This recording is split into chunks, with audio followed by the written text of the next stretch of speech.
Good morning, everyone.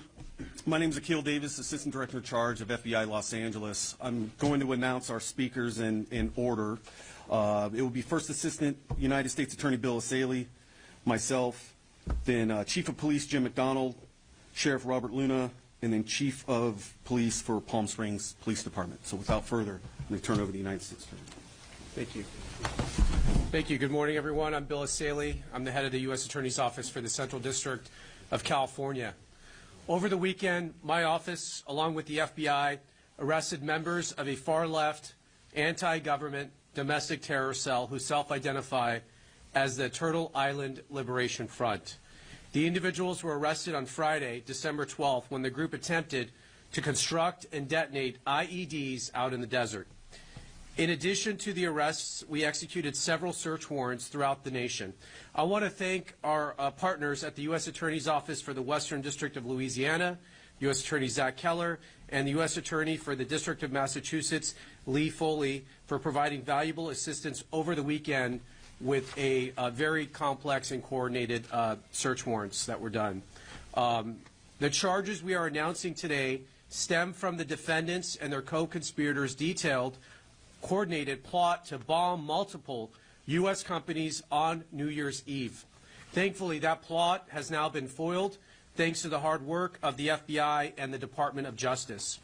This investigation was initiated in part due to the September 2025 executive order signed by President Trump to root out left-wing domestic terror organizations in our country, such as Antifa and other radical groups like the Turtle Island Liberation Front.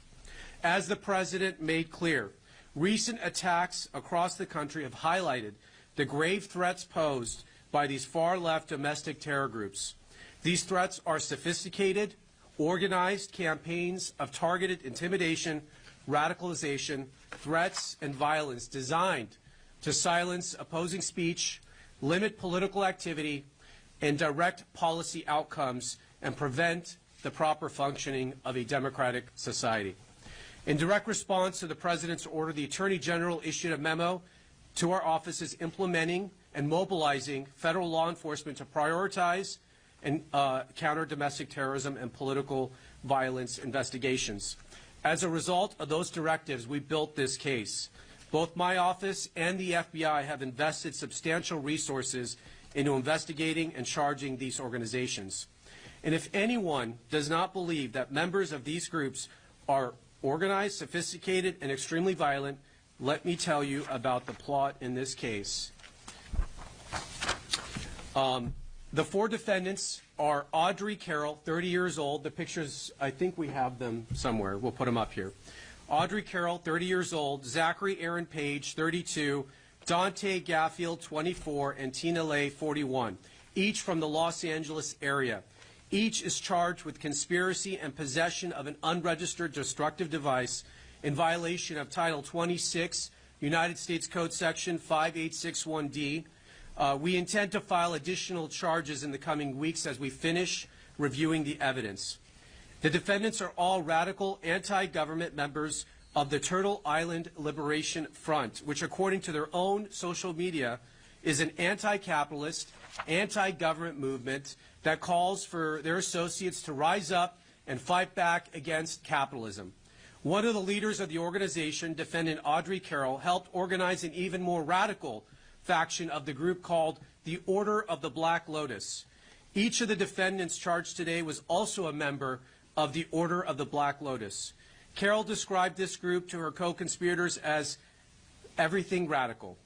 As detailed in the federal complaint, which we will now make public, in November 2025, defendant Carroll created a detailed bombing plot to use explosive devices to attack 5 or more locations across Southern California on this upcoming New Year's Eve. Carroll and her co-defendant, Zachary Page, led the effort to obtain and build the bombs and to recruit others to join in their plot. Carroll's bomb plot was explicit. It included a step-by-step instructions to build IEDs or improvised explosive devices and listed multiple targets across Orange County and Los Angeles. Carroll also made clear her desires. She said, quote, "What we are doing will be considered a terrorist act." Carroll and Page also discussed plans for follow-up attacks after their bombings, which included plans to target ICE agents and vehicles with pipe bombs. Carroll stated that those plans would, quote, take some of them out and scare the rest. Throughout early December, the co-conspirators discussed their plans during an in-person meeting in Los Angeles and through an encrypted messaging application. As part of the plan, the 4 defendants plan to build test bombs in the Mojave Desert. You're going to hear more details about the bombs they intended to build and how the operation went down in the desert here shortly from the FBI Assistant Director in Charge. In preparation for the plan, the co-conspirators purchased multiple pieces of bomb-making materials and discussed their travel plans to the desert. Last Friday, December 12th, the defendants took a significant step to carry out their plans. They traveled to the remote campsite, which you're going to see some video of, in the desert, and they began unloading their bomb-making materials to assemble and test the bombs. They had everything they needed to make an operational bomb at that location, and they were subsequently arrested by the FBI before they could build a functional explosive device. Shortly after the defendants were taken into custody, the FBI executed multiple search warrants, including at the defendants' Southern California residence and other locations throughout the country. I'll highlight some of the items found during those searches over the weekend. For example, in Carroll's residence, law enforcement found multiple posters and materials associated with Turtle Island Liberation Front, including posters stating, quote, "Death to America, long live Turtle Island and Palestine," and, quote, "Death to ICE, Turtle Island Liberation Front." In Page's residence, law enforcement found a copy of the detailed bomb attack plan. This case is another reminder about the dangers that radicalized Antifa-like groups pose to public safety and the rule of law. Through the tireless work of our prosecutors in my office and our law enforcement partners, which you will hear from today, we disrupted this terror plot before buildings were demolished or innocent people were killed. But this is not the end of our work. My office is committed to extinguishing the far-left terror threats that we face, and will continue to work 24 hours a day, 7 days a week. The 4 defendants arrested will make their initial appearance this afternoon at the federal court in downtown Los Angeles. They are each considered innocent until proven guilty. I will now turn it over to the Assistant Director in Charge of the FBI LA office, Akil Davis. Good morning. Again, my name is Akil Davis. I'm the Assistant Director in Charge of the FBI's Los Angeles Division. As we're all aware, we've had a busy weekend in this country and abroad with bad news incidents one after another. Today, we are announcing a major victory in our collective effort to protect the American people. The FBI's Joint Terrorism Task Force intercepted a scheme by members of a violent extremist group we believe determined to detonate explosives at multiple businesses on New Year's Eve. Last Friday, the FBI arrested 4 of those subjects near 29 Palms in San Bernardino County while they planned and rehearsed their attack. The 4 subjects are members of a radical faction of the Turtle Island Liberation Front, TILF, a violent, homegrown anti-government group. The subject arrested envisioned planting backpacks with improvised explosive devices to be detonated at multiple locations in Southern California, targeting U.S. companies. These bombs were to blow up at the same time on midnight this New Year's Eve. The plan stated that the IEDs would be complex pipe bombs. It included instructions on how to manufacture the bombs and contained guidance on how to avoid leaving evidence behind that could be traced back to them. Our investigation uncovered evidence in that the group would test the explosives in the desert. And we're going to show footage of that here in a second. We learned that the alleged co-conspirators had recently started acquiring precursor chemicals and other items necessary to accomplish this task. In recent days, the alleged co-conspirators discussed plans to travel to the desert on the 12th to detonate the explosives. Knowing this, the FBI's JTTF and the FBI Los Angeles field office staged multiple SWAT teams, special agent bomb technicians, our evidence response team, along with the FBI's elite hostage rescue team in the desert to disrupt this plan before any harm could occur. Because of this, we were able to disrupt their plan All 4 group members were taken into custody without incident. The TILF Instagram account publicly posts content that advocates for violence against United States officials. A recent post called for a revolution and asked for supporters to organize and be ready. The FBI, as you have seen here, can also organize and be ready. We could not have accomplished these arrests without the exceptional assistance from our partners on the Joint Terrorism Task Force. I specifically want to thank the following agencies, as you see up here today: the Los Angeles County Sheriff's Department, the Los Angeles Police Department, the Palm Springs Police Department, along with the San Bernardino County Sheriff's Department. I also want to recognize the following FBI field offices as this investigation crossed the entire country: the New Orleans Division, the Buffalo Division, Indianapolis Division, and the Boston Division, who, as you all know, have had their hands full this weekend. In fact, an additional was arrest by our partners at FBI New Orleans in support of this investigation. I will now turn it over to the Los Angeles Police Chief, Jim McDonald. Well, thank you, and good morning, and we appreciate you being here today. Los Angeles Police Department is proud to stand alongside our federal, state, and local partners today to announce the arrest stemming from a coordinated domestic terror plot. The case underscores the persistent threat posed by extremist groups and individuals, as well as the critical need for law enforcement agencies to remain vigilant in protecting our communities. The successful disruption of this plot is a powerful testament to the strength of our unified response, driven by the collaboration and tireless efforts of the FBI's Joint Terrorism Task Force, along with our allied agencies. Together, we have prevented a potential tragedy and reaffirmed our shared commitment to safeguarding our communities. I want to personally thank the dedicated men and women from every agency involved. Their relentless work over the past several days has ensured that those responsible were apprehended swiftly and safely and without harm to our neighborhoods. Thank you. I'm going to call up Sheriff of Los Angeles County, Robert Luna. Well, good morning, everybody, and thank you for being here to cover this, what I believe is a very, very important story for our community. This successful operation was a result of quick, proactive, investigative work, and I want to emphasize strong collaboration. And ADIC, Akil Davis, mentioned it and gave credit to all the law enforcement here in Southern California. It is better here, it always has been, than anywhere else in the country, and we're very proud to be part of the Joint Terrorism Task Force. For us at the Sheriff's Department, we've been part of it since after 9/11.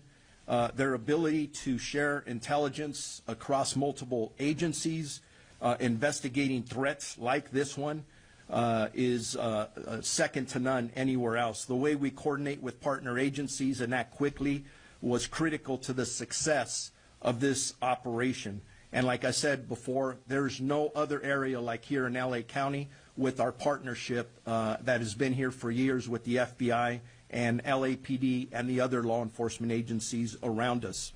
Since this threat was uncovered last week, our Sheriff's Task Force officers and intelligence analysts working closely with our law enforcement partners have been working around the clock to verify information, identify targets, and piece together this plot that you've heard described.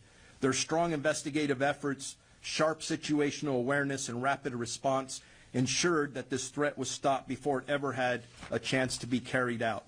I'm incredibly proud of the professionalism and dedication shown by the men and women who worked tirelessly to bring this threat to an end before it could cause harm to anybody in our community.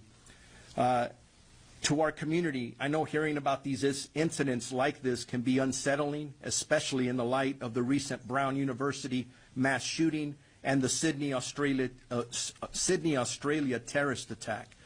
But today serves as a powerful reminder that strong collaboration between federal, state, and local law enforcement can prevent violence before it occurs.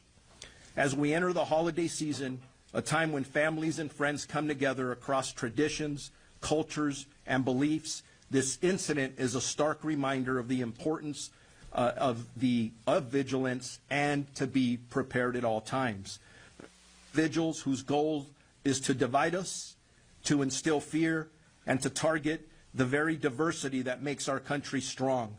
I want to be very clear, what you see here, this investigative work and the follow-up that's been done shows that they will not succeed. Our community's diversity is our strength, and protecting every member of our community is our primary duty. Whether you are celebrating Christmas, Hanukkah, Kwanzaa, New Year's, or simply gathering with loved ones, you deserve to feel safe. We are committed to ensuring that safety today and every day. We remain dedicated to protecting our entire community through ongoing intelligence gathering and threat assessments, strengthening partnerships across all of our agencies, engaging with the public to promote awareness, vigilance, and resilience. And finally, I encourage everyone to stay alert, trust your instincts, and report suspicious activity. And as we always say in law enforcement, if you see something, read something, or say something, your awareness, your eyes, and ears can help us protect the entire community, as we did in this incident. I will now introduce the police chief of the Palm Springs Police Department, Andy Mills. Well, good morning, and first of all, thank you so much, Assistant Director Davis, for the spectacular job that the FBI did on this case. We were just in a very supportive role, only making sure that the FBI had what they needed in the desert to execute their mission. But on a larger perspective, I just want our community to know that this gives me hope. It gives me hope because of the unified effort of all of law enforcement, from the Sheriff's Office to LAPD, San Bernardino Sheriffs, and the FBI, working together to make sure that people like this are removed from the community so they can be prosecuted by the U.S. Attorney's Office, to make sure that all of us can live in peace. And this is what our mission is to make sure that there's hope in all of our communities. So thank you very much for the spectacular job that the A-team showed up and did. Thank you.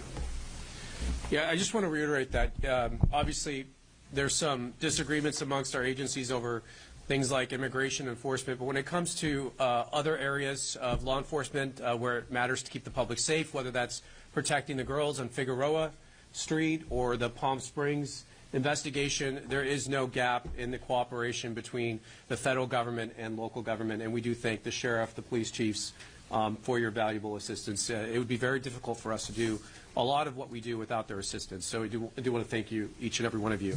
With that, we'll open it up to a few questions. Oh, we're going to play the video. All right, play the video. And this is, the video is, do you want to describe the video? Yeah, I'll describe the video. So, as I mentioned in my talking points, on December 12th, a group of individuals, again, members of this anti-government group, traveled out to the desert to test their explosive devices. They had precursor chemicals there, and they were going to create these bombs in the desert. What they are starting to do is put their chemicals and wares and the components out on the table there. This footage that you're watching is from our surveillance plane, and then what happened after this is the Los Angeles FBI SWAT team, along with the FBI's hostage rescue team, moved in and arrested all 4 subjects without incident. So now we'll take some questions. You mentioned these 5 companies. Can you get more specific about that? Yeah, we're not naming the victim companies, but I'll generally describe them as logistics centers. You can think of like Amazon-type logistics centers, but we're not naming the specific companies at this time. Can you elaborate on the locations? There were at least 5 locations that they intended to target within Orange County and Los Angeles County. Again, we're not giving out the specific sites, but they were willing and wanting to do more if they could recruit more members to their radical efforts there. You mentioned the arrest in New Orleans. Do you think that there are other people involved? There are definitely more members to this group. As far as who was specifically involved in this New Year's Eve terror plot, we believe we've arrested all the members who were specifically involved in that particular plot. We did execute search warrants to people who are also part of this group. As we review that evidence, if we determine that there are any other individuals who knew about this or provided any assistance, we will obviously be charging them as well. First arrest in Louisiana is not directly tied to this incident, but he is a member of this group. And when they executed the search warrant out there, he posed a great threat to the agents. He threatened the agents, and so that's why he's under arrest. Do you believe the warning would have happened on New Year's Eve, or do you think there's many others that are still planning to go forward with something? Well, obviously, the FBI has a very robust national security investigators. They look out for domestic terrorism as well as international terrorism. Do you want to talk more about your activities with the Joint Terrorism Task Force? So this investigation is ongoing, as the United States just stated. Members of this group or associates of this group or any collaborators in this group, we are looking at as a result of this investigation. To answer your question, we do believe that we have disrupted this plot for New Year's Eve, but like I said, the investigation is ongoing. As far as we're always looking. We're always looking for other people who might be plotting or doing this. And let this be a warning. If you can avoid being detected by the FBI or the federal government, if you think you're going to be able to design one of these plots, think again. We have very sophisticated, experienced agents, and we will find you, and we will infiltrate you, and we will arrest you, as we did with this group. They didn't see it coming, and each and every one of them is right now in custody. So we're very proud of the work done by the agents. Yes, any other questions? The name Verdun, the operation Verdun, what's the relationship? The name of the operation. Yeah, just the name. It's just a name. It looks like one of the names is listed from the people who were arrested. Are you able to talk about it? Yeah, why is that name off? I think that was a... That's Page. Zachary Aaron Page, 32. Okay. Any other questions? Yeah, if they want to. Did you want to? Sure. Yeah, go ahead. Good morning, everybody. It's Captain Mike Land from Media Relations Division. As I discussed earlier with you guys, the chief has agreed to give you an update on the tragedy at the Reiner family home. Just understand this is based on some updates of the tireless work of our investigators from last night and through tonight. We're still at the very early stage of this investigation, but again, Chief's prepared to answer any questions and give you a brief update. Thank you. No, thank you. Thank you, Captain Bland. As he said, the information at this stage is still limited, but I'll share what we can. First of all, our hearts go out to the family and friends of the Reiners, a tragic incident. Yesterday at December 14th, about 3:40 in the afternoon, LAPD responded to a residence, the residence of Rob and Michelle Reiner, located in West Los Angeles Division. At that location, they found two deceased adults, a male and a female. Through the night, working with the coroner's office, they were able to identify them definitively as Rob and Michelle Reiner. We have our robbery homicide division handling the investigation. They worked throughout the night on this case and were able to take into custody Nick Reiner, a suspect in this case. He was subsequently booked for murder and is being held on $4 million bail. Pretty much that's what I can share at this point, but again, a very, very tragic incident. Can you talk about, I know Deputy Hamilton talked about the search warrant and how important that was something inside. Can you talk about where that played a role in this and what you guys needed in order to gain access? Yeah, you know, we use search warrants to be able to further our investigation, as you know, on all of these cases. I wouldn't be in a position to talk specifically about what the object of the search warrant was, but it's a critical piece of our investigations to be able to ensure down the road a prosecution. Thank you all very much. Subscribe to One India and never miss an update. Download the One India app now.